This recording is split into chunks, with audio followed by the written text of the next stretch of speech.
Today I want to talk to you about the next installment of the Betsy-Tacy series, which I have been reading for the last couple of months along with some lovely ladies who have been doing a read-along of the Betsy-Tacy series in 2019, and I will link all of their channels down below in the description. And first of all, I would just like to acknowledge the fact that I have I'm trying out a different location. It's probably not going to be this way all the time, but I just want to have some different options for backgrounds.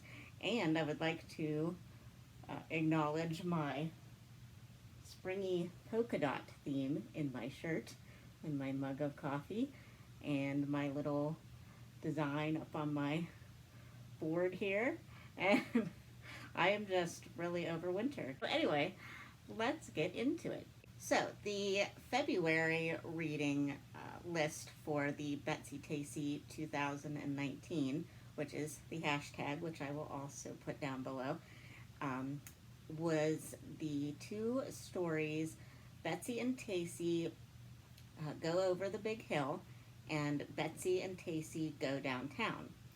Now, in the first two books, the girls are 5 and 8, and in these two books, they start out at just before turning 10, and then in the Betsy and Tacy Go Downtown, they are 12.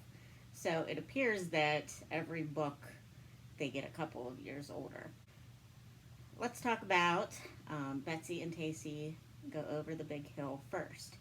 This, to me, and I think a lot of people agree with this and other things that I've been looking up, this appears to be the first of the series that kind of follows one central plot. There's little subplots involved in it, of course, like everything, but there's one goal that the girls seem to be working towards. So at the beginning of the book, as I said, they are two of the girls have already turned 10. Tacy and Tib have already turned 10, and Betsy is just a few days shy of turning 10. And it was just a really cute kind of vignette at the beginning, and I kind of liked this thing, and I don't know if it was intentional or not, but I felt like at the very beginning of the book, the vignette style of the first two books of when they were very young, the low double digits, was still incorporated of the small vignettes and just the daily life of little girls who don't have much freedom and just kind of stay to themselves in their own little family units and don't really have real big adventures.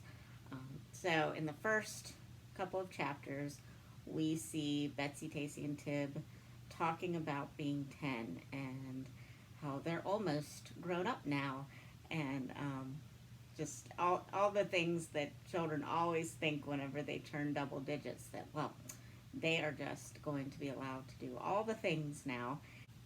Unfortunately for Betsy, she does not feel this way. And even Tacy and Tib kind of tell her, no, nothing really changes, but, you know, obviously it is different. We just don't feel it yet. It's really cute interactions between the girls that, I mean, I don't specifically remember having those conversations, but I'm sure I did with my friends, just thinking, oh my goodness, we're going to be in double digits now.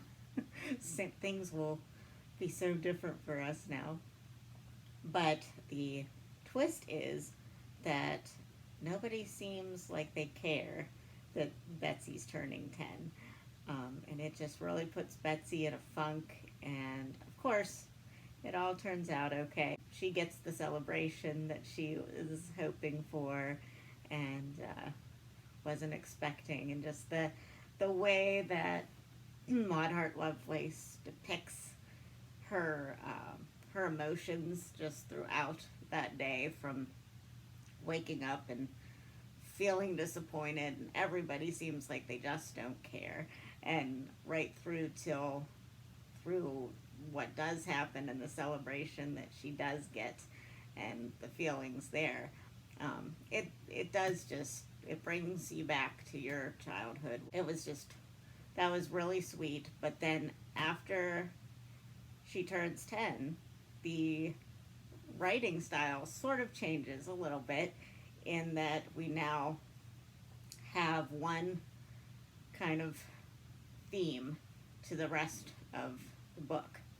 And that theme is Betsy-Tacy and Tib trying to seem as grown up as their older sisters, Julia and Katie. The girls kind of, without really realizing it, they're kind of following the same things as the older girls are. Both groups of children, Julia and Katie and Betsy-Tacy and Tib, come up with this idea of a summer queen, and they're going to have a big celebration and going to crown one of them as their summer queen, kind of like a May Day queen. But each of them has their own ideas about who this queen should be, and then they get upset with each other whenever they discover that each girl came up with this idea and wants her own queen. Betsy and Tacy want Tib to be queen, and I believe the other girls want Julia to be queen. So this is apparently the first big fight that they've had, and their father, who, by the way, I would just like to say that throughout these books, and maybe this is just because I'm an adult now, I just love Mr. and Mrs. Ray. They just seem like such different parents in that era than we normally see in fiction. They actually seem to enjoy their children as being children, and like to see them express their imaginations and their creativity. And that's just really nice to see, because I feel like a lot of classic literature, the parents are just more concerned with survival and getting things done, and not really interested in any kind of childlike innocence. But it's just refreshing to see parents who take an active interest in their child's games. And Mr. Ray in this book comes up with this idea for the girls to get votes and from all their neighbors. And this was refreshing too, because you got to see the girls go up to their neighbors, and their neighbors were nice, and they didn't want to hurt either of the girls' feelings and all that stuff. Which nowadays I don't even think that you could send your kids up to the doors of your neighbors. Yeah, so it was really cute, and even though the girls were fighting, you could just tell that Lovelace was making it clear that it was a game, that this argument was there, but that the girls were having fun with it anyway. And in the midst of this game, we also get a more serious development, which I have appreciated through all these books, that Lovelace always interjects something of a real grown-up issue into the girls' lives. And this one is the issue of foreigners to their area in the form of some Syrian immigrants. That's the word I'm looking for. I don't know why I couldn't think of that word. Yes, foreign immigrants that have come over from Syria and have formed a community called Little Syria.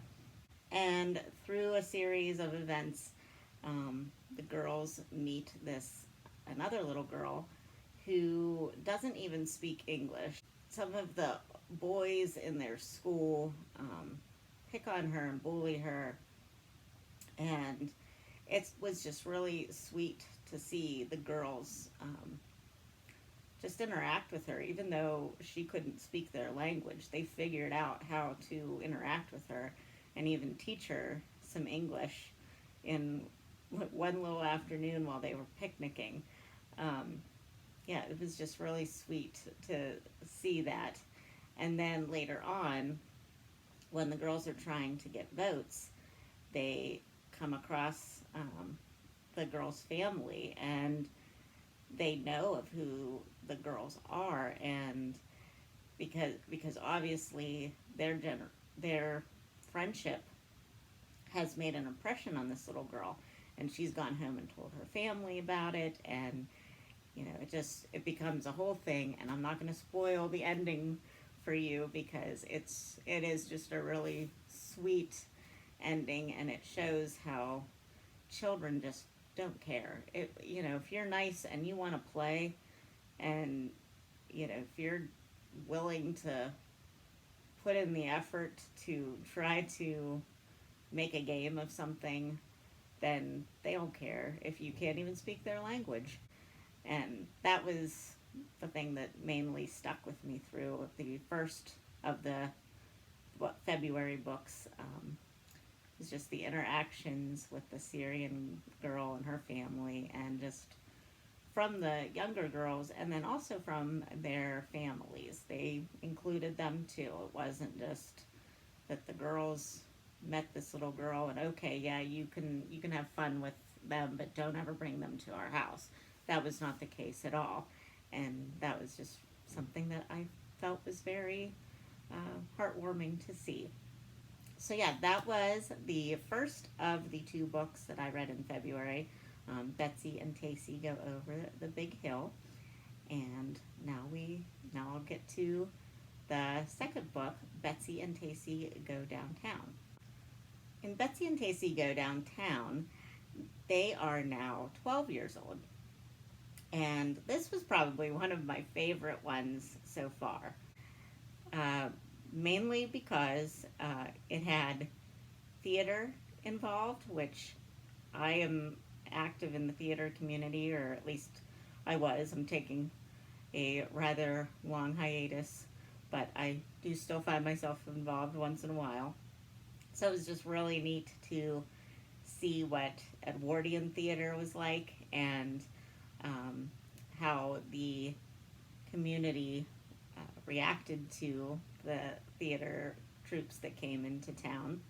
And actually, one of the theater troops in my town recently produced an original play for the Christmas season that was about a traveling theater troupe that came into my community back in the 1800s, I believe, early 1900s, which would have been around the same time. Yeah, it was just really fun to see that, and to kind of think back to that production that I saw recently. And yeah, so in this book, we meet Winona, who I believe will be involved in one of the later books as her own book and her own story. And yeah, she's interesting. I I was not entirely sure that I liked this girl. She was definitely one of those snotty girls. If you are into Laura Ingalls Wilder, Little House on the Prairie, I consider her the Nellie Olson character, where she's one of them and she might play with them, but she's pretty nasty to them. Like she struts her stuff and manipulates them, and yeah, I'm not sure how I feel about her. So we'll see whenever we get to the book that is specifically about Winona, if I feel differently about her. But yeah, she ends up being okay. And her family is well-to-do, and he gets comp tickets to the theater, and Winona just doesn't know who she's going to take. And, she kind of milks it for everything it's worth and tries to get gifts from people, and so that they'll be the ones that she takes to the theater. And of course, Betsy-Tacy and Tib go in on this, and they're trying to figure out how are we going to get Winona to take us to this show. And, of course, eventually we all know that that would happen, that they get to go. and so, and and then they go downtown, and then they get to see more of the action and what is going on with kind of the world at that time. The first automobile has been created, and the rich people in the town, the Poppies, are the only ones to have a horseless carriage, they call it. Through that, they get to meet Mrs. Poppy, and that's another one of those tug at your heartstrings themes of these books that puts a real situation, a real adult situation into these little girls' experience, and they learn about Mrs. Poppy and what she has been going through as an adult, and how she just feels ostracized because of her wealth and her status.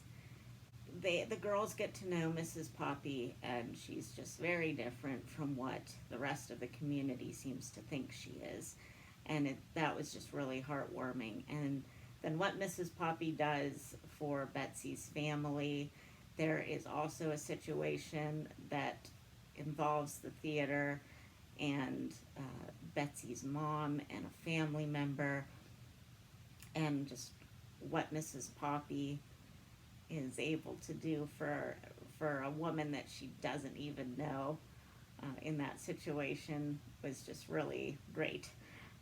And yeah, it was one of my favorites so far. So I'm really excited to get to the next round of books, because if they just keep getting better like this, I mean, they're not going to disappoint. Although I'm still wary about this Winona book, because even though she became their friend in the end, I don't know. I don't trust you yet, Winona. So, but yeah, so let me know if you are participating in the Betsy-Tacy 2019 read along, and what you thought of these February books, and if you found them as heartwarming as I did. And yeah, I will see you in my next video. Bye, guys.